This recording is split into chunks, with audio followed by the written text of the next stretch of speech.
Is back into it in Chester. Here's El Senior. Yes! Yes! The center back, Jacob Glesnes, He's going for it. Yes! Oh my goal! What a goal! And that will do it! One of the best comebacks in recent years. 3 unanswered by the Union. And they go into the Gold Cup break, winning it 3-2. Hello and welcome to the Free Kick Podcast. My name is Todd. And yeah, it's strange reviewing a game after it's been, 4 or 5 days since the Philadelphia Union took on New York City on decision day to see the Philadelphia Union clinch second place in the Eastern Conference. Look, I got a lot to get to. We're trying to get over a cold, so I don't want to ramble on too much. I just want to get into news, because there is a ton of news. I feel like I haven't done a news segment in forever. We want to talk about, obviously, the New York City versus Philadelphia Union game. Got some listener questions, and then have some announcements, and just keep you guys posted on what's to come in the future episodes. So, without further ado, I think it is best that we just go to news.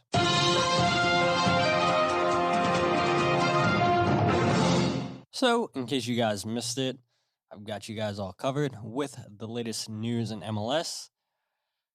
With one being Austin FC, Matt Besler has announced his retirement. Now, it does feel weird saying Austin FC's Matt Besler because, as you guys know, Matt Besler played 13 seasons in MLS, 12 with Sporting Kansas City, 1 with Austin. And yeah, it was weird when Matt Besler left Sporting Kansas City to go to Austin FC. Look, if you guys have been paying attention to MLS since, 2006, 2007, you guys will remember that Jimmy Conrad was at Sporting Kansas City, and then Sporting Kansas City drafted Matt Besler, I believe, in the first round of the MLS draft, and then Jimmy Conrad was shipped out of Sporting Kansas City. Sporting Kansas City gets a new center back in, and then Matt Besler was the one who got shipped out. And one season in Austin, and Matt Besler says, all right, I'm done playing.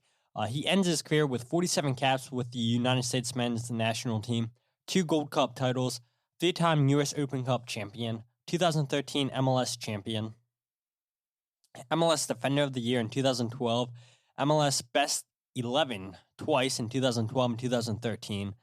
Matt Besler will go down as one of the best center backs in MLS history, and I know people always come up with these lists of who were the greatest players to ever play in the MLS. I think there's a strong argument that can be had for Matt Besler being one of the best center backs ever, or at least in the first 25 years of MLS. I'm not saying that he is one of the best. I don't think he is, but I think somebody can make a very, very convincing case that Matt Besler is one of the best center backs to play in MLS during the first 25 years of the league. Moving on, though, another player has announced his retirement, and that is San Jose Earthquakes' Chris Wondolowski. He has announced his retirement after 18 seasons of professional soccer. He had 1 season with NPSL side Chico Rooks. He had 4 seasons with Houston Dynamo and 13 seasons with San Jose Earthquakes. He is MLS's all-time leading goal scorer with 184 goals. He is San Jose's all-time leading goal scorer with 176 goals. He is a 2-time MLS Cup winner, both with Houston Dynamo in 2006 and 2007. He is a 2-time Supporters' Shield winner, once in 2005 and once in 2012. He is a 3-time MLS Best 11, once in 2010, once in 2011, and then in 2012. So you can definitely make the case that Wondolowski's best career years were those 3 years right there, 10, 11, 12. A 2-time MLS Golden Boot winner, once in 2010 and once in 2012. The 2012 MLS MVP. And he ended his United States men's national career with 35 caps, scoring 11 goals. And there's a lot of trolls out there that say, yeah, Wondolowski's best moments for the national team was that miss that he had against Belgium in the World Cup. But look, I mean, nobody can argue the career that Wondolowski had. where I said people can make an argument within the first 25 years of MLS that Matt Besler is potentially one of the best center backs. There's no denying that Wondolowski is the best striker in MLS history with all those goals that he scored for San Jose with Houston Dynamo. I mean, 184 goals in MLS. And I know a lot of people hate on Wondolowski because, he's an MLS lifer, but, he enjoyed the league. He enjoyed his time with San Jose, and 184 goals, it doesn't matter what league that is. It's a ton of goals to score. So Chris Wondolowski has finally announced his retirement. Moving on, though, Tom Bogert is reporting that New York Red Bulls' Kyle Duncan will be leaving the Red Bulls on a free transfer to sign with Belgium side KV Oostende. Probably pronouncing that wrong, but Kyle Duncan, I thought, was one of New York Red Bulls' best players, and I think we're going to see that in 2 Saturdays from now. I mean, look, in the 3 games that we played New York Red Bulls this season, Kyle Duncan did a really good job shutting down things on the right side of the field for New York Red Bulls. He's really, really good going forward. And I think, he started his career in Europe and didn't really get many chances, came over to America and was a development piece for New York Red Bulls. But you see just the last 2 years, Kyle Duncan has really, really, really solidified that right side of the field for New York Red Bulls, and now he's going to get another chance because just last season, and especially this season for the Red Bulls, Kyle Duncan has been a fantastic right back for them, and now he gets to go ahead and try himself in Europe again, and in hopes to try to break into the national team, the U.S. national team. So New York Red Bulls, after the season, will be looking for a new right back. Moving on, though, New York City's Keaton Parks is out for the remainder of the season after he underwent surgery to remove a blood clot in his lower leg. Now, I was a little bit surprised when I didn't see Keaton Parks out there for New York City, but I guess if I would have done a little bit more research, then I would have saw that Keaton Parks was having surgery for a blood clot in his leg. You never want to see a player have any kind of injury, and something like that could have been extremely deadly. So it's a good thing that Keaton Parks and the doctors for New York City picked up this blood clot and got it removed from Keaton Parks. So, he's a New York City player, but you wish him a speedy recovery. And the good thing is the Philadelphia Union, if we do wind up playing New York City in the playoffs, if we get by New York Red Bulls, and if New York City beats Atlanta United, and if they beat New England, then we won't have to see Keaton Parks again this season. Moving on, though, speaking of New England Revolution, they have re-signed Gustavo Bou through the 2023 season. One of the best players, and this is all what Philadelphia Union fans want to see happen to Jack Elliott. You can make a case that Jack Elliott was the Union's MVP this season. I definitely think there's a case where Jack Elliott should be considered in MLS Best 11 for one of the center back spots. Jack Elliott had a fantastic season, just like Gustavo Bou had for New England. And they rewarded him with a brand new contract through the 2023 season. So that's all I have to say about New England re-signing one of the best players. And then finally, MLS, they announced the playoff schedule. I'm sure everybody has seen this by now, but the plan was to record the podcast right after the New York City game, but I just felt myself getting more and more sick, and I still don't feel great. Still probably sound nasally. You guys can probably hear me talking through my nostrils. Not good and everything, but again, I said don't want to ramble, so if you guys haven't seen the playoff schedule, it is as followed. November 20th, the Philadelphia Union, the 2 seed, take on New York Red Bulls, who are the 7th seed, followed by Sporting Kansas City, who is the 3 seed in the West, take on Vancouver Whitecaps, who are the 6th seed. And then November 21st, which is a Sunday, New York City, the 4 seed, takes on Atlanta United, who is the 5th seed. And then after that game, it is the Portland Timbers, the 4 seed, versus Minnesota, the 5 seed. And then Tuesday, November 23rd, Nashville, who is the 3rd seed in the Eastern Conference, takes on Orlando City, who is the 6th. And then Seattle, who everybody is so surprised by this that they choked, they got the 2 seed, and they take on Real Salt Lake, who is the 7th seed. And then the only game on Thanksgiving, I know there was a lot of talks. Well, could the Philadelphia Union potentially have their second game on Thanksgiving?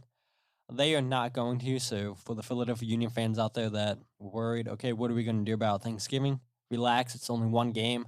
And that is the 1 seed in the West, Colorado Rapids, take on either the winner of Portland versus Minnesota. And then November 30th, it is New England versus the winner of New York City or Atlanta United. Now, the one thing I wanted to add is if the Philadelphia Union get by the New York Red Bulls, the only playoff games the Philadelphia Union would play are on the weekend, either a Saturday or Sunday. So for people that are worried about, okay, are we going to have a playoff game during the week? No, we won't. The only playoff games we can have are on Saturday or Sunday. So if we get by New York Red Bulls, then we will know who we play in the second round, and we will know if the game's either on a Saturday or Sunday.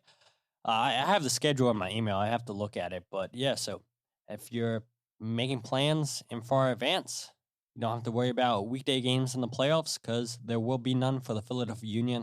And then finally, 10 Union players got called up to international duty. Paxton Aronson, Jack McGlynn, and Quinn Sullivan called up to the U.S. men's national team U20s, which I believe yesterday or the day before, the U20s for the U.S. took on Brazil and lost that game. And then Daniel Gazdag, Olivier Mbazo, El Brujo, Jamiro Montero, Corey Burke, Andre Blake, and Alvis Powell have also been called up by the national team. So 10 players gone for the Philadelphia Union. Fingers crossed none of those players get injured. And hopefully they come back to the Union healthy and still just fully fit. But moving on to the New York City versus Philadelphia Union game. As we all know, that game ended 1-1. So I guess when you look at it and see that the Union are up 1-0, and they're also a man up, you're thinking they should be up by multiple goals, especially Leon Flock had a great look. He crossed some of that ball. I think it was Jamiro Montero. Leon Flock had a swing and the miss that if he would have connected, the ball probably would have been on target. Who knows if Sean Johnson would have saved it, but Leon Flock was completely unmarked and he swung and missed, completely missed the ball. The Union could have been up 2-0 at that point, but as we know, they went into halftime up 1-0, and it wasn't the case. And look, the Philadelphia Union, they even conceded by being a man up. And for people not counting at home, the Union finished the season 2 wins, 2 draws, 2 losses by being a man up this season in 6 games, which isn't great. And we all know the Philadelphia Union. We all see it on Twitter where people say, oh, this is like the Union's worst enemy whenever they're a man up, because it always seems like the Union are the team that's playing with a man down. And for whatever reason, the Philadelphia Union just play terribly whenever they have a man advantage. And like I said, 2 wins, 2 draws, and 2 losses, a man up in 6 games this season. And being a man up at Yankee Stadium probably doesn't make a huge difference anyways, but I just felt like this whole game was played in the attacking and defensive thirds. I felt like the midfield was non-existent, even though that wasn't the case, but that's what it felt like to me. I felt like the Union were playing just a ton of long balls over the top of the midfield, bypassing the midfield, and then attacking through the defensive half of New York City. Then I feel like New York City would play one ball in the midfield, and then they would play the ball into the outside zones for the Philadelphia Union and then try to cross the ball into the middle of the box. I just feel like both teams really try to bypass the middle of the field, and looking back at the stats, looking at the heat maps and everything, it really wasn't that case, but I don't know, that's how I felt like the game was played, and maybe it was the camera angles on how the TV made it feel like.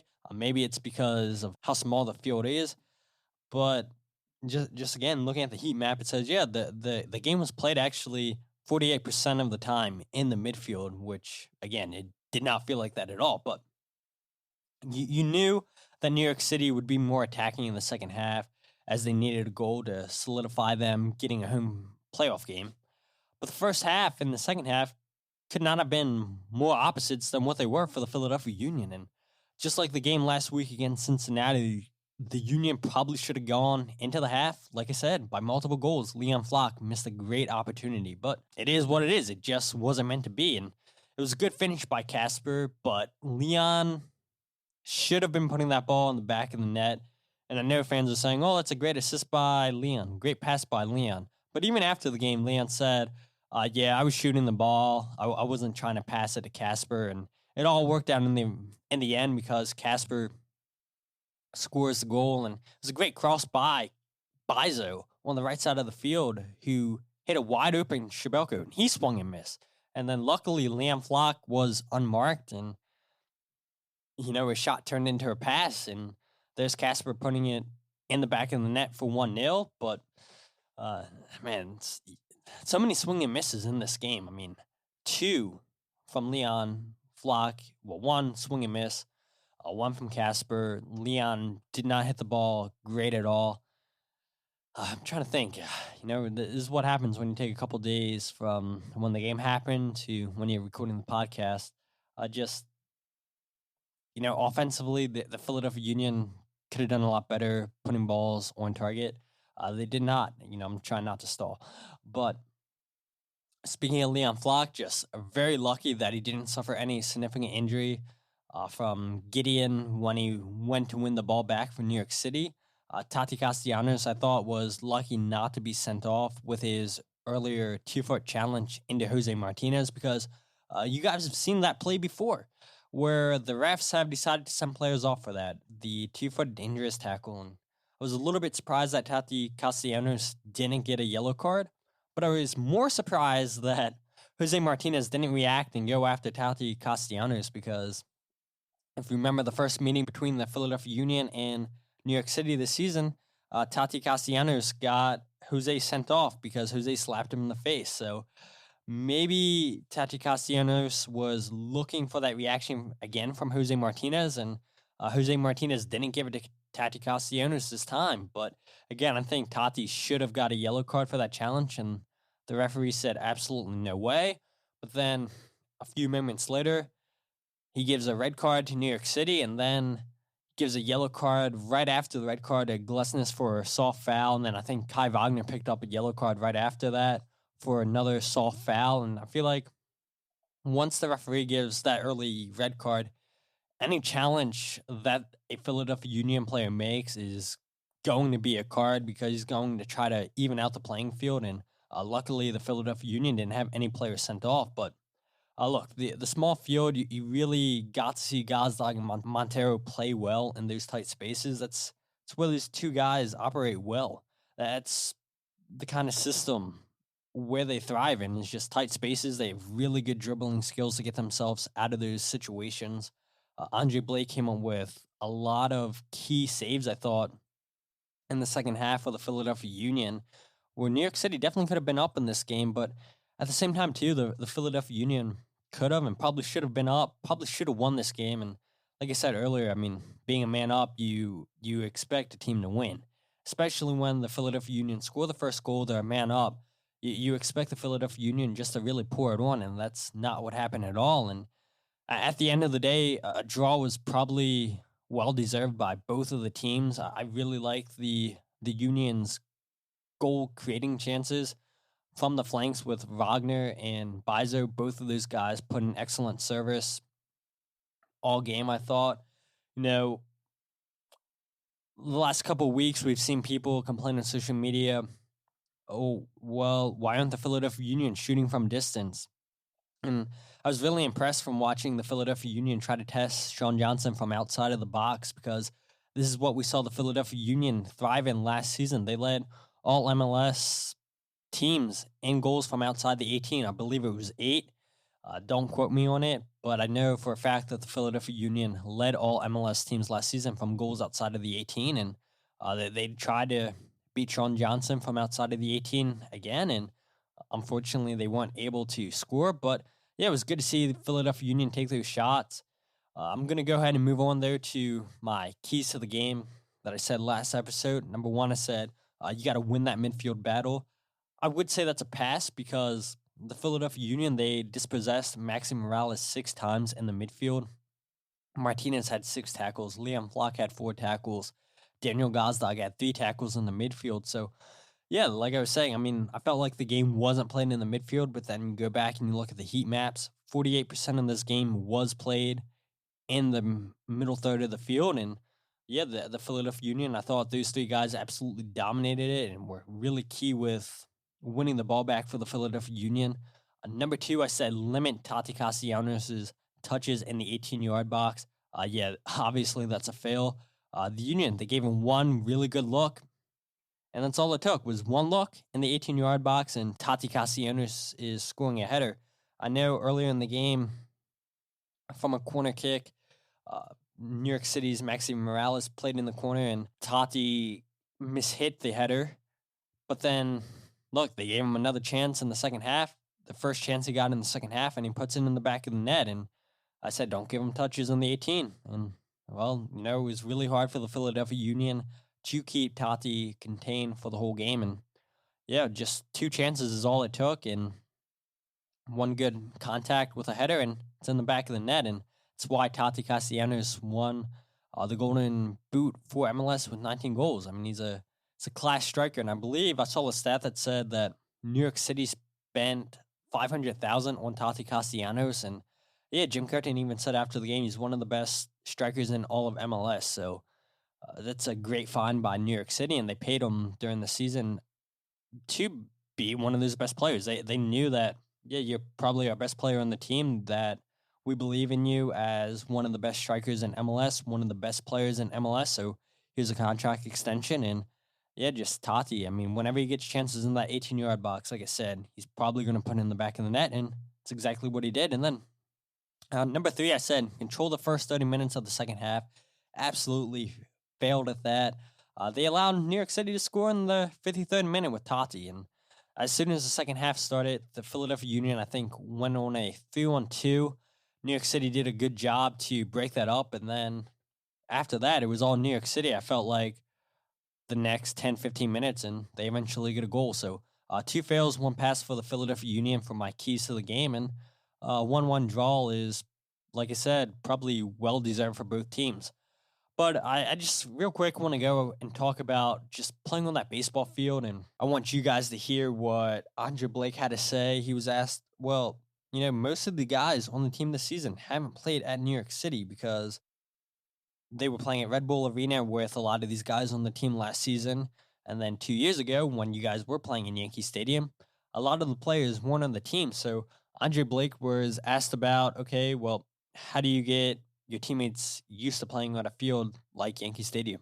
Yeah, I would want to say it's probably one of the toughest places to play in the league.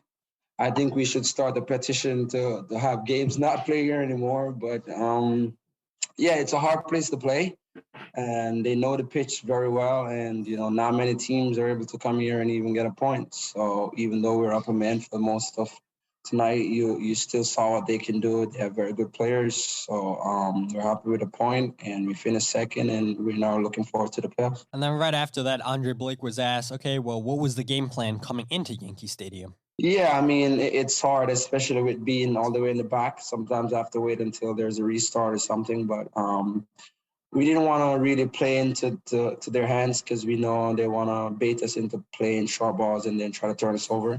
So we had to be smart, you know, keep it in the back or play it long if we have to. And I try to talk to them about being more direct and playing for second balls. And once they start to back off, then I realized that we had some time to keep the ball, so I try to communicate that to the guys as well. Yeah, you did definitely see that after New York City got the first goal. And even after New York City got the red card in the first half, they backed off. It's like, okay, we got to play a containment kind of game right now. We know we're probably going to get scored on because we just got a red card, so let's try to contain the Philadelphia Union, not give up a goal. And yeah, obviously they got scored on right after that. And then in the second half, once they got their goal, I feel like they had their moments, but they weren't all out attacking like they were at the start of the second half. And you saw a lot of long balls by the Philadelphia Union, and you saw a lot of quick passing in the midfield. And maybe that's why I felt like there wasn't a lot of play in the midfield, because Jose would get the ball, then he would pass it out wide. constantly there was space out on the flanks for Bizo and Kai Wagner. So, yeah, maybe just because the speed of the play in the midfield is why it felt like most of the game wasn't played in the midfield. But, yeah, as you guys could hear, Andre Blake, the players were not happy, aren't happy playing at Yankee Stadium. And it's a real shame that just MLS allows New York City to play their games at Yankee Stadium, at a baseball field, on such a small field where teams come in there. They don't typically get 3 points. They don't typically get 1 point. New York City's usually getting all 3 points at home because teams, as much as they want to try to practice playing on a smaller field, it's not going to do any good. It's New York City are used to playing on that field, and teams don't come in there and get a point. So to see the Philadelphia Union get 1 point, I know people aren't happy because the Philadelphia Union were up a man, should have got the win. But, at the end of the day, I really don't think 1 point at Yankee Stadium is a bad result, especially when you look. 5 losses for the Philadelphia Union at Yankee Stadium, only 1 draw before this game. Now you can add 2 draws at Yankee Stadium and 5 losses. So still, the Philadelphia Union haven't picked up a win at Yankee Stadium, and maybe they never will. But, yeah, I'm just so happy that we only played at Yankee Stadium once because those camera angles on TV are terrible. I don't know what the sight lines were like for fans who went to the game, but I got to imagine a stadium that's made for baseball, that's not made for soccer, I've got to imagine that the sight lines aren't the greatest. But the last thing I want to bring up real quick is finishing second in the East. And I don't want to spend too much time talking about the Union's 2021 season because I want to save that for a special episode. So I won't talk too much about the Philadelphia Union's second place finish in the East. I won't spend too much time talking about the 2021 season. But, yeah, I think it is super impressive to see the Union finish second in the East, especially after they reached the semifinals in the CCL. Because if you look, the last 10 games for the Philadelphia Union, they got 19 out of 30 points, 5 wins, 1 loss, 4 draws. Should have had a draw, should have had a win against Minnesota. Probably shouldn't have had a draw against Montreal when they gave up that last-second game-tying goal.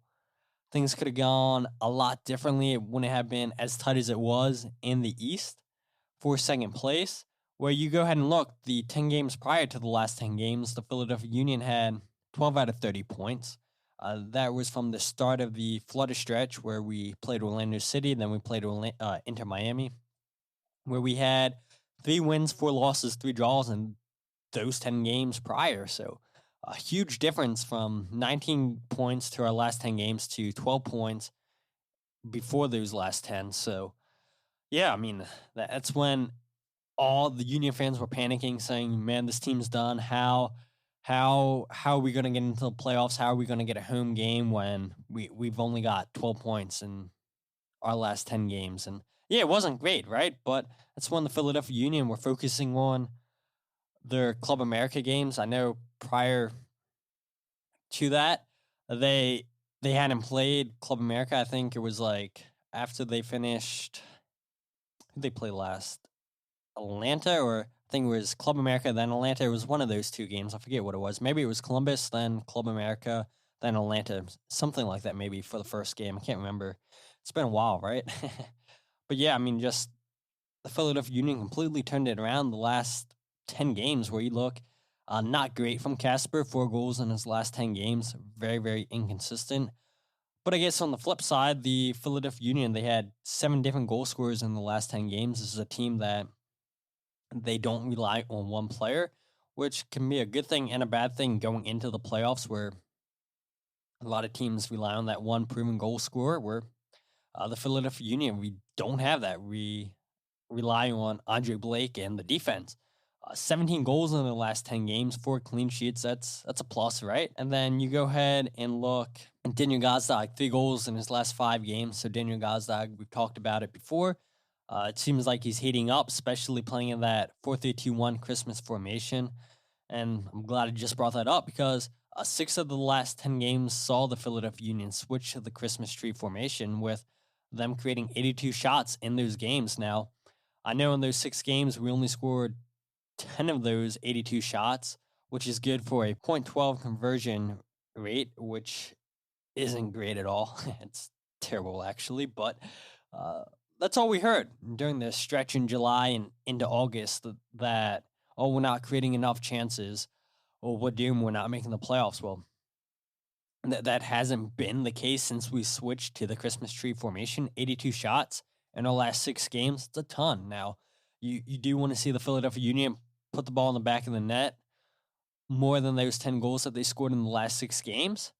But, they're finding different ways to score. They're finding different players to score. Players are stepping up. But at the same time, too, going into the playoffs, you do want to have that proven goal scorer. And the Philadelphia Union definitely don't have that. And I don't know, maybe Casper gets hot again and we can ride Casper all the way to the MLS Cup. But again, I'll save all that talk for the New York Red Bulls playoff preview.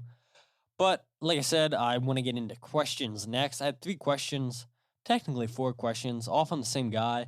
Shout out to Kyle Almany. I'm hoping that I'm saying your last name correctly. If not, my apologies. But Kyle asks, number 1, do you think Jim uses the youth more after they provided a spark today against New York City?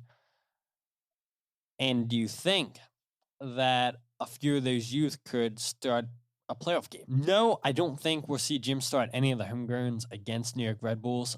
The only one that I could see starting is Paxton Aronson, and that's only if there was an injury. I think Paxton and McGlynn are the 2 that Jim Curtin trusts more than Quinn Sullivan right now.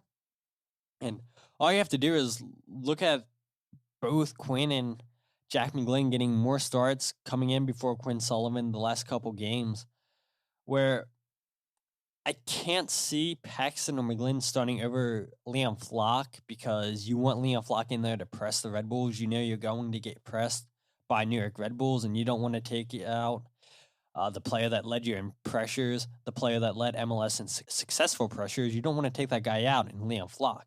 But at the same time, too, we all know that, when you start Liam Flock, you don't get a lot in the attack.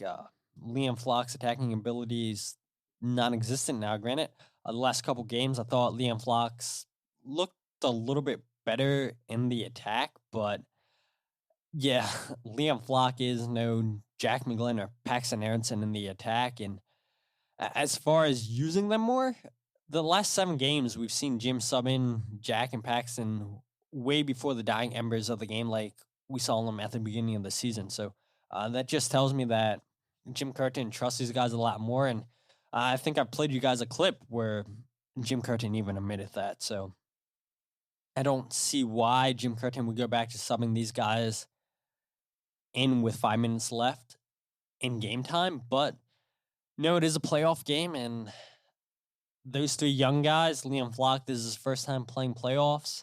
Daniel Gazdag, it's the first time him playing in the playoffs. Baizu's first start in the playoff. So, I mean, a lot of guys are seeing the playoffs for the very first time. So, I don't know. Maybe Jim Curtin would wait until the dying embers in the game to bring in Paxton Aronson, Jack McGlynn. But I don't think so, because watching these guys the last 7 games come in a lot earlier than what they used to come in. So it's just Jim Curtin trusting them a lot more than he used to. And for whatever reason, Quinn Sullivan's the player that we saw being called upon before these 2 guys. And now when Quinn Sullivan comes in, he comes in with like 5 minutes left in the game, if that. So your second question, Kyle, you said, is the Christmas tree the best formation for the club going forward? And like I said earlier, 82 shots in the last 6 games played when we played the Christmas tree formation. And look, we talked about the formation, what formation we would use against New York Red Bulls on the Deep by the River podcast. And I said the 4-4-2 diamond, because we don't know how the Christmas tree formation is going to work against a high press team like New York Red Bulls. Yeah, New York City presses, but I think there's a difference between high press and a pressing team. I think last year, the Philadelphia Union were a high pressing team. As soon as they lost the ball in the attacking third, they were right there to press you, trying to win back the ball, where this year, they're not sending that many guys for it to go and press. The Philadelphia Union definitely still press, but it's not in your face as soon as we lose the ball like it was last season. And yeah, New York Red Bulls, they're a high-pressing team. As soon as they lose the ball, they're right in your face. So I don't know how the Christmas tree formation's going to go in a game against New York Red Bulls, especially when you use Kasper Schmeichel in the Christmas tree formation. I don't think Sergio Santos is meant to be playing in the Christmas tree formation. Kasper, Corey Burke, your ideal strikers, your lone strikers you want to play in this formation, but at the same time, too, playing against a high-press team, Kasper Schmeichel is so slow, and it's like you're playing a man down. I said exactly that on Deep by the Rivers podcast the other night, but look, the only way I'd play the diamond is if we had Sergio healthy enough to start, because starting Corey and Kasper in the diamond is just way too similar of strikers, and you really need someone to get in behind if you're going to play the diamond, and that's exactly what Sergio Santos does. But then Luke McClung of the Doobie Brothers, he made a really good point. He said that even if Sergio Santos is completely healthy, why not have him come off the bench and go at tired legs of New York Red Bulls? And I think that's a really good idea, having Sergio Santos come off the bench. And, I would say 4-4-2 diamond, and that's what I said. And I still would say 4-4-2 diamond against New York Red Bulls. I do like the Christmas tree formation, but having Sergio Santos come off the bench in a 4-3-2-1 Christmas tree and then switching to that diamond, I think that could potentially work. But against New York Red Bulls, I'd probably play the 4-4-2 diamond. And so we don't know how healthy Sergio is going to be. So, yeah, 4-4-2 diamond if Sergio Santos is 100% healthy. 4-3-2-1 if Sergio is not healthy. I know I probably kind of rambled there and threw you guys all over the place. So, yeah, 4-4-2 if Sergio is 100% healthy. 4-3-2-1 if Sergio is not healthy. And then question number 3, you said, is Jim Curtin the right manager going for it? I know you didn't say exactly that, but it's basically what you said. And it's not you asking that. It's just, I guess you saw people saying this on social media before. I haven't seen it that much lately just because the Philadelphia Union finishes in second place. But look, of course, Jim Curtin. This isn't, I guess, for you, Kyle. I guess this is for the people out there that are doubting Jim Curtin for whatever reason. But yeah, I mean, the Philadelphia Union had the most points in MLS the last 3 years since Jim Curtin and Ernst Tanner have started working with each other. In their debut season in CCL, the Philadelphia Union, we all know, reached the semifinals. Could have beat Club America. Could have.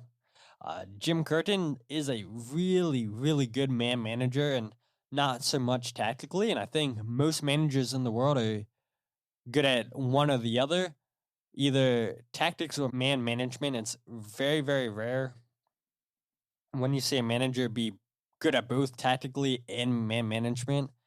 And that's why I give Jim Curtin a credit for knowing his strengths and weaknesses. He brings in managers, assistant managers that are good tactically, that, Jim Curtin knows his weaknesses. So he brings in managers to take away his weaknesses and finds managers that have those strengths that are his weaknesses. And Jim Curtin's just really, really good at man management. He's really good at keeping a tight, happy locker room. And so it's good to see Jim Curtin, trust his assistant coaches, where, I feel like at some clubs you don't really get that. I'm not even going to bring up that club. Not going to bring up that club. It's not the time and the place to talk about that club. That's a dumpster fire right now. So, of course, Jim Curtin's the right manager going forward. And then he asked, as a bonus question, do the Red Bulls worry you as much as their stats show they are scary good and they have beaten and drawn against some very solid clubs? I'm not going to answer that until we do our preview episode against New York Red Bulls. So I'll definitely answer that question. Just I won't get into the playoff game this episode. So hopefully, Kyle, that answered your questions. I appreciate all the questions you sent because, look, everybody knows I haven't done questions in a long time on the podcast. So, yeah, whenever people have questions, go ahead. Send me a DM on Instagram, Facebook, Twitter. Send me an email. I think, freekickpodcast@gmail.com, I believe the email address is. Yes, it is. So yeah, I mean, if you have a question, feel free to send me it on social media, an email address, and I'll be sure to answer it on the podcast. Or again, Kyle, thank you so much. But like you guys heard me mention on the podcast a couple times tonight, Deep by the River, the podcast that I was on, you guys got to check out that episode, which myself and then the other Philadelphia Union podcast sat down for a roundtable to talk about the season, the playoff game against the Red Bull. We had Kevin Kincaid there from It's Always Soccer in Philadelphia. You had both of the Dupree brothers, Luke and AJ McLung, Adam Booth from SOB The Pod. We had Evan from Views from the Bridge. And then all four of the guys from Deep by the River were on the podcast. And it was a great time to talk Philadelphia Union with just like-minded Philadelphia Union fans. And not only that, but other podcasters that do the same thing that I'm doing. So if you guys haven't checked out that episode, go ahead and check it out. I'll leave a link in the show description so you guys can go ahead and listen to that. Point number 2 I want to bring up is I've noticed that I've been getting some new reviews on Apple Podcasts. I've noticed that there has been some new listeners downloading episodes, older episodes. And so just want to say thank you to people that are just finding out about the podcast, people that are leaving 5-star reviews on Apple Podcasts so more people can find out about the podcast. And yeah, I mean, this year's just been amazing with growth of the podcast, both on social media and then you guys, the listeners themselves, just continue to grow from where it was last year to where it is now. And so because of that, sometime in the near future, I'll be doing another giveaway for a 2021 Philadelphia Union away jersey to you guys, a listener to the show. So if you guys are on Twitter, if you guys are following the podcast on Twitter, be on the lookout for that giveaway. And if you guys don't have Twitter, I'm sorry, that's just where I'm most active on Twitter. And so if you guys don't have a Twitter, go ahead, create a Twitter and join the Union Twitter sphere because it is a good place, but it's also, it's got its chaos at times, but I think it's more good than bad. So if you don't have a Twitter and you want to win this jersey because you're a listener of the podcast, yeah, go ahead and follow the podcast on social media. On Twitter, Facebook, and Instagram at Free Kick Pod. And I'm sure when I do my outro, I'm probably going to say, oh, yeah, follow podcasts again. I'll try not to do that. But the last thing I want to end with is the next podcast will be on Tuesday, November 16th with SOB Capo, Jarrett Nisley. Jarrett was on the podcast, I believe it was last year, I don't think Jarrett's been on the podcast this year, so really looking forward to getting Jarrett back on the podcast again, and we're going to talk all things New York Red Bulls versus Philadelphia Union for the playoff game. I know we're going to talk about what the Sons of Ben are doing before the game with their tailgate, their planned march into the stadium, so it's going to be a great conversation with Jarrett, and yeah, I did not expect to talk for 45 minutes this episode with being sick. Hopefully you guys made it through all 45 minutes of the podcast. And yeah, hopefully by the time Jarrett's on the podcast, hopefully I'm feeling a lot better. But until then, my name is Todd, and this is the Free Kick Podcast.